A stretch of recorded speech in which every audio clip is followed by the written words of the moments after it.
I know we're in our final unit, and I know we've been struggling a little bit with our reference page.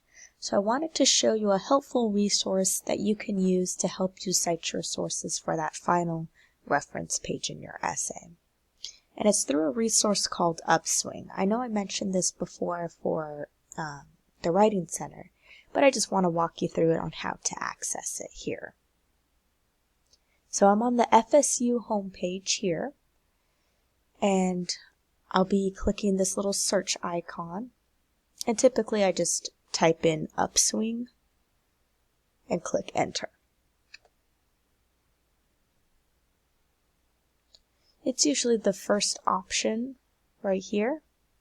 So FSU plus Upswing equals improved study habits and student success. So go ahead and click that. It'll take you to this page here, and you'll be clicking this first link here. It'll take you to a different page.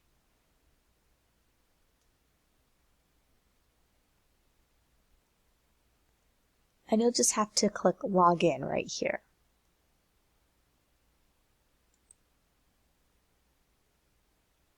You'll want to search for our school.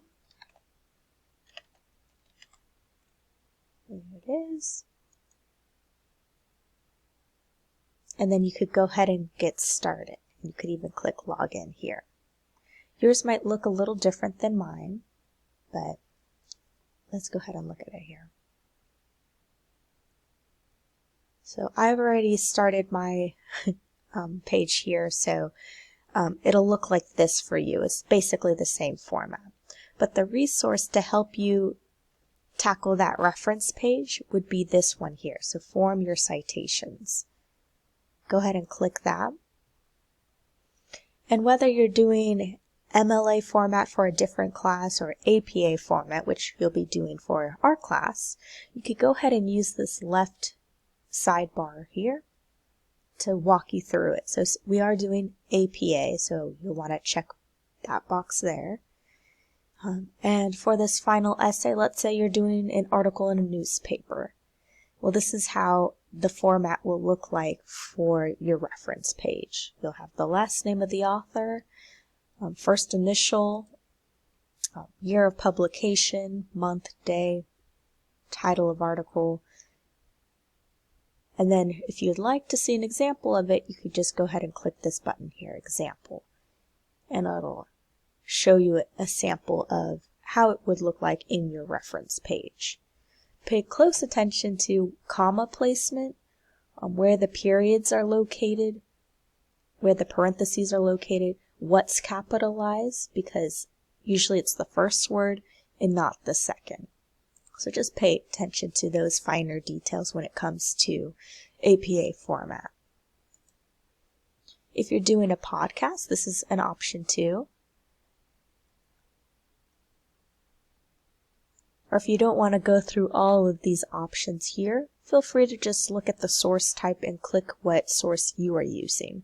So if you're using a, let's say you want to use a tweet. Well, this is how you would cite a tweet when it comes to your reference page, that final page in your essay. If you need an example, go ahead and click that little example box here, and it'll show it for you. Don't forget to do that hanging indent as well as it shows here. Feel free to click around. Again, this is a source you could use for a different class, like let's say you have an MLA citation that you need to do for a tweet. Well, here it is right here in blue. And then in APA, it's in red. I hope this helps you out a little bit, and that's just one of the features Upswing has in addition to being able to tutor online. So go ahead and dabble with it a little bit and get familiar with it so you could get a little bit better for that reference page.